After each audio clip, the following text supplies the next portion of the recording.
धाराशिव जिल्ह्यातील नळदुर्गच्या राजकारणात आज एक अत्यंत वेगळं आणि सकारात्मक चित्र पाहायला मिळालंय। निवडणूक काळात जिथे विविध पक्षांमध्ये तीव्र संघर्ष आणि लढत पाहायला मिळाली होती, तिथे आज मात्र राजकारणाच्या पलीकडे जाऊन एकतेचा संदेश देणारा विशेष कार्यक्रम पार पडला। निमित्त होतं राजपूत समाजाच्या वतीने आयोजित करण्यात आलेल्या नळदुर्गमधील सर्व नवनिर्वाचित विजयी सदस्यांच्या सत्कार सोहळ्याचं। या सत्कार सोहळ्याच्या निमित्ताने राजपूत समाजाच्या व्यासपीठावर सर्व पक्षांतील निवडून आलेले लोकप्रतिनिधी एकत्र आले होते। यावेळी बोलताना राजकारण वेगळं असू शकतं, मात्र नळदुर्गच्या विकासासाठी सर्वांनी एकत्र येणं काळाची गरज आहे, असा ठाम आणि सकारात्मक संदेश देण्यात आला। या सोहळ्यातून सामाजिक सलोखा, लोकशाही मूल्ये आणि विकासाभिमुख राजकारणाचा एक आदर्शच नळदुर्गकरांसमोर ठेवण्यात आलाय। सर्वसामान्य नागरिकांच्या हितासाठी सर्व मतभेद बाजूला ठेवून एकत्र काम करण्याची भूमिका या कार्यक्रमातून स्पष्ट करण्यात आली। या अभूतपूर्व सत्कार सोहळ्याने राजकीय वर्तुळात सर्वांचेच लक्ष वेधून घेतले आहे। आता थेट पाहूयात या सत्कार सोहळ्यातील रेकॉर्ड केलेले भाषण।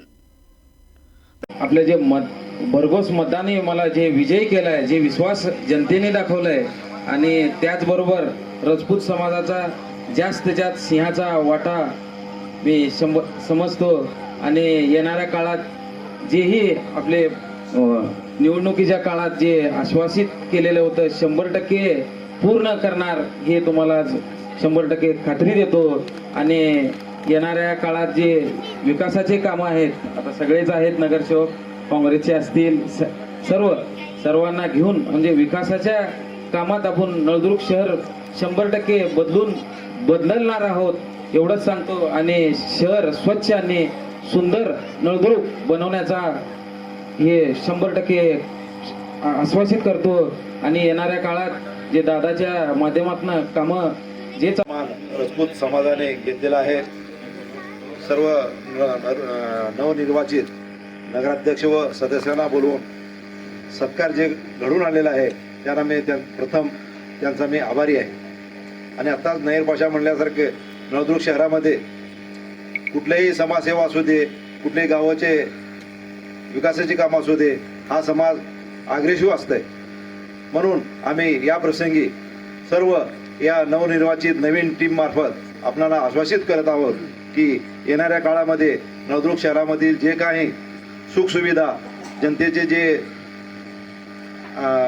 मूलभूत सुविधा आहेत ते आता दासकर साहेब म्हटल्यासारखे ह्या 4 वर्षामध्ये विस्कळीतपणा आलेला आहे।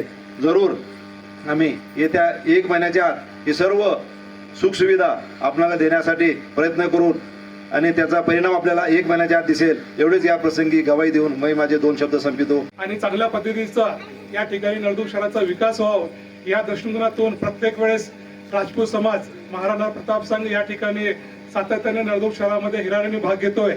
आणि मी नळदुर्ग शहराच्या सर्व नगरसेवक आणि नगराध्यक्षामार्फत या ठिकाणी आपण आमचा सत्कार केला, आम्हाला आमची काम करण्याची ऊर्जा दिली, त्याबद्दल प्रथमतः मी आपल्या या ठिकाणी शब्दसुमनाने आपलं स्वागत करतो। आणि जो राजपूत समाज प्रत्येक वेळेस आमच्या पाठीशी राहिलेला आहे त्याबद्दल मी सगळ्या नगरसेवकातर्फे आणि नगराध्यक्षातर्फे सर्वप्रथम त्याचं अभिनंदन करतो।